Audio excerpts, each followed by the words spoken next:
TVI 24, onde as notícias e a opinião não perdem tempo.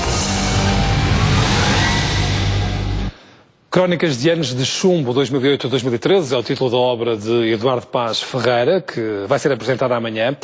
Neste livro, o antigo professor, o advogado e professor universitário, assim é que é, traça um roteiro, peço desculpa, Eduardo, traça um roteiro dos últimos anos, com recurso a um conjunto de intervenções com as quais foi acompanhando os mais importantes acontecimentos a nível nacional e europeu. O livro já foi mostrado, Crónicas de anos de chumbo. Eduardo Paz Ferreira diz na apresentação deste livro e naquilo que foi divulgado à comunicação social, que não é um livro alegre. Infelizmente é um livro sobre um país à deriva. Exato. Bem, e antigo, que foi o que disse, também é verdade, no sentido que anda há muito tempo nisso. E anda ao tempo suficiente para ter vivido maus tempos, verdadeiros tempos de chumbo, os tempos da ditadura, e para ter vivido os tempos de esperança, que foram os tempos pós-25 de Abril, e de estabilização da democracia e de criação de um Estado social. E depois, enfim, estes tempos tristes, desde a crise de 2008, que realmente, sem terem a opressão política da ditadura, têm efeitos económicos e sociais que permitem caracterizá-los como anos de chumbo, daí isso. O livro não pode, portanto, ser um livro triste, não pode ser um livro alegre, claro, é o Dia das Gafes, não pode ser um livro... Um igual, estamos empatados. Estávamos no futebol há Exato. pouco. Não pode ser um livro alegre, mas procuro que não seja um livro pesado, no sentido que é um livro que procura tratar com ironia alguns temas sérios, o que creio que muitas vezes é a melhor forma de conseguir tratá-los. Espero que assim seja. A ironia é um sinal de grande inteligência. Eduardo, este chumbo já se percebeu que é internacional, porque deriva da crise, mas é também para muitos políticos portugueses.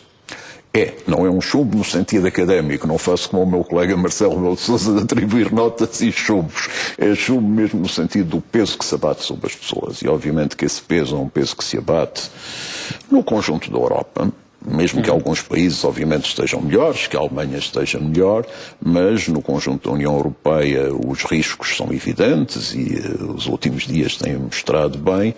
E depois, em Portugal, a forma como seguimos, digamos, a crítica e apaticamente aquilo que vem do exterior não me parece que tenha ajudado muito a dissipar o chumbo.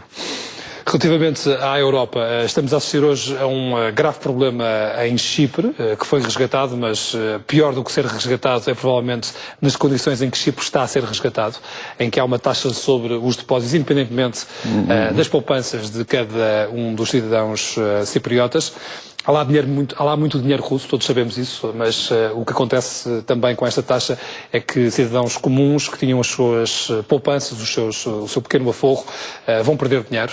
É um mau sinal para os países periféricos.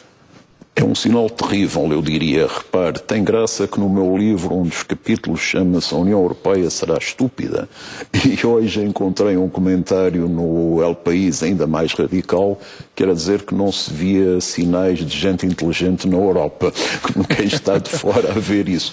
Porque isto que está a ser feito com o Chipre é de tal forma suicida, porque é evidente que isto cria todas as condições para um pânico generalizado, ou pelo menos generalizado aos países do sul da Europa. O governador do Banco de Portugal já veio muito bem dizer que Portugal está muito bem, que isto não vai acontecer.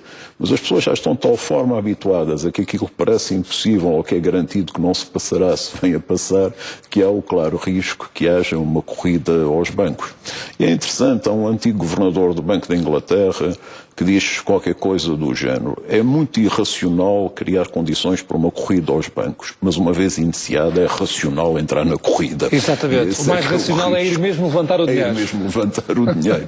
Mas enfim, esperemos que isso não aconteça. Mas é mais um sinal de várias coisas muito desagradáveis. Primeiro, da capacidade da Alemanha, que foi quem fez a posição firme que só haveria bailout, só haveria apoio resgate com estas condições.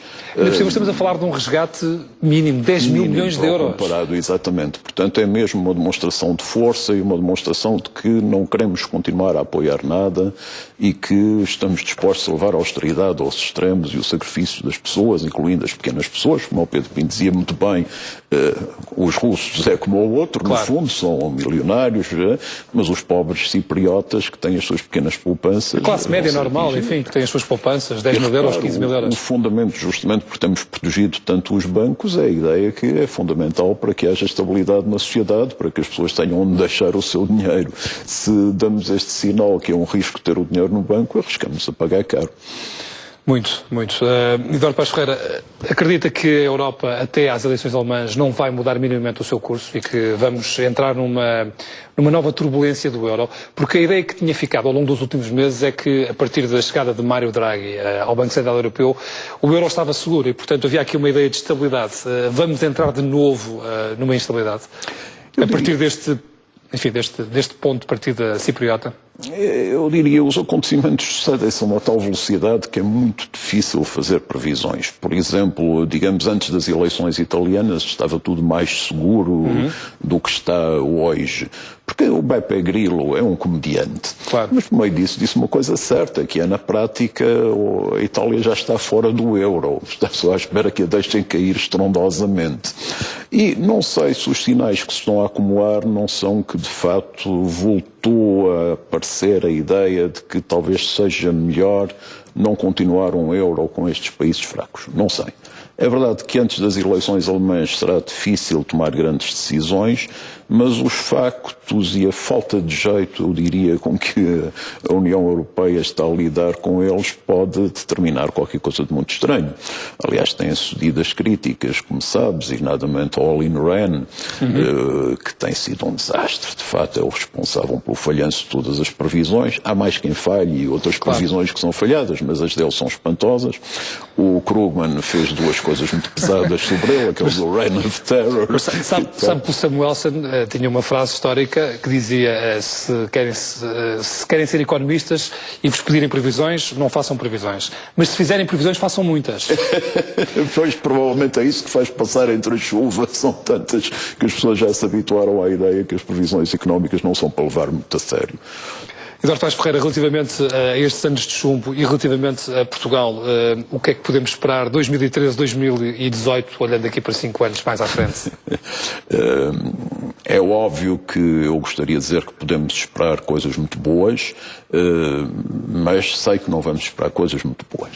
Se, no entanto, conseguirmos juntar forças para formar uma alternativa a esta política, para conseguir recompor aquilo que me parece uma das coisas mais graves hoje em dia, que é a destruição dos laços na sociedade portuguesa. Aquilo que chama aí por livro o espelho quebrado, a forma como de repente toda a gente passou a ter queixa de toda a gente, os novos dos velhos, os velhos dos novos. Uma cidade muito crispada, não é? Muito crispada, muito sem saída.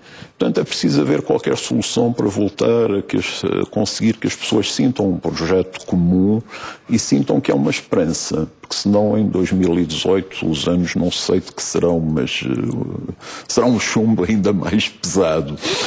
Eduardo Paes Ferreira, muito obrigado por ter vindo a este Jornal das 7 e até uma próxima oportunidade. Muito obrigado.